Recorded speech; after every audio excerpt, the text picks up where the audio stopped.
안녕하세요. 약톡 등판 약사입니다. 제가 예전에 그 헬스 컨텐츠에서 통풍에 대해서 잠깐 언급을 한 거 기억나십니까? 네, 그래서 제가 이번에는 그 통풍에 대해서 달아보려고 하는데요.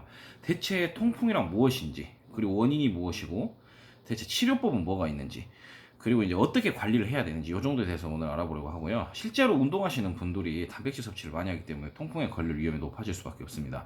특히나 뭐 대표적으로 이제 김종국 이런 사람들이 있죠.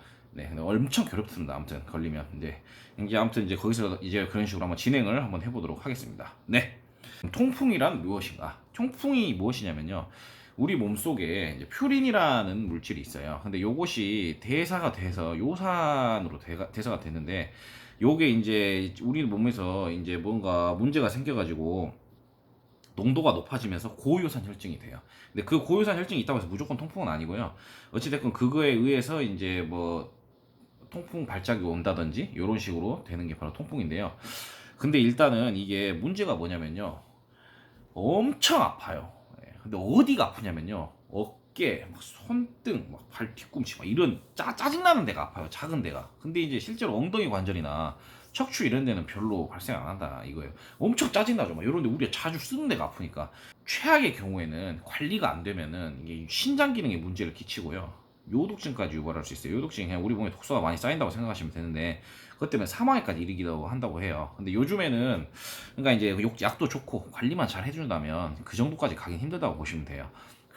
요즘에는 최근에 뭐 심근경색이나 뇌경색 이쪽으로도 이제 유발을 한다고 요즘 연구 결과가 나오고 있대요. 그러니까 얼마나 관리를 안 하면 최악의 경우 어떻게 되는지 좀 무서운 질병이라고 볼 수 있어요. 그리고 이제 원래는 대부분 중년층에서 많이 일어났어요. 근데 요즘 서구화되는 식습관, 예? 고기 맨날 먹고, 예? 맨 그런 거만 먹으니까 이제 많이 연령대가 낮아졌다 그래요. 심각한 문제죠 사실. 예, 어찌됐건 그리고 일단 이게 제일 큰 문제가 뭐냐면 재발률이 높다는 겁니다. 이게 치료가 잘 되더라도 관리 안 하면 또 재발해버려요. 근데 실제로 그 연구 자료를 보면은 재발률이 엄청 높다는 걸 알 수 있습니다. 네, 이제 왜 걸리는 건데요. 일단 크게 두 가지예요. 근데 기본적으로 생각해 보면 요산 생성이 많아지거나 요산 배설이 잘 안 되는 경우예요. 근데 요산 생성이 많아지는 경우는 또 크게 두 가지가 있는데요. 일반적으로 우리가 이제 많이 먹는 거예요. 그러니까 많이 먹으면은 당연히 그러니까 요산이 많이 들어있는, 퓨린이 들어있는 음식을 많이 먹게 되면 우리 몸의 요산 수치가 높아지면서 통풍을 유발할 확률이 높아지겠죠. 그리고 아니면 이런 경우도 있어요. 림프종이나 백혈병에 걸리면 요산 수치가 높아진다 그래요. 그리고 아니면 항암요법 하다가도 또 요산 수치가 높아질 수 있다 그래요. 그러니까 요게 크게 한 가지 이유. 요산 생성이 많아지는 경우고요. 두 번째로 요산 배설이 감소하는 사람들이에요. 그러니까 이제 적당하게 생산이 되는데 배설이 안 되는 사람들. 이건 아마 선천적인 문제가 아무래도 크겠죠. 근데 실제로 이런 사람들이 있대요. 일반인의 40% 정도밖에 배설을 못해요, 요산을. 그럼 이제 문제가 될 수 있겠죠, 실제로. 예, 근데 이제 제가 헬스 컨텐츠에서 말씀드렸던 거는 아마도 전자에 속하는 얘기겠죠. 많이 먹잖아요. 그러니까 이제 사실 고기나 이게 이런 가금류, 이런 닭가슴살 이런 게 고퓨린까지는 아닌데요. 중등도 퓨린 음식이라고 해요. 근데 그걸 많이 먹게 되니까 어쩔 수 없이 통풍 유발할 확률이 높아지는 겁니다.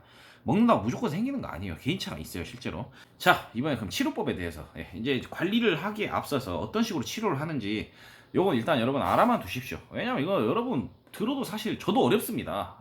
어차피 일단 전문의약품이에요. 치료제들은 다 의사 선생님을 만나야 의사 선생님 그 수치를 보고 요산 배설량을 보고 이거를 검사를 해가지고 치료제를 씁니다. 근데 이제 알아는 두시는 게 아무래도 배경 지식을 알아두시면 좋으니까 제가 말씀드리는 거고요. 일단 기본적으로 이제 통풍은 한 번씩 급성 발작이 와서 엄청난 통증을 유발한대요. 발작이 와요. 그러니까 이제 그런 걸 통증 발작이라고 표현하나 봐요. 급성 통증이 오는 거를. 근데 이제 아까 말씀드렸지 바람만 불어도 아프다 그래서 통풍이라고 그랬죠.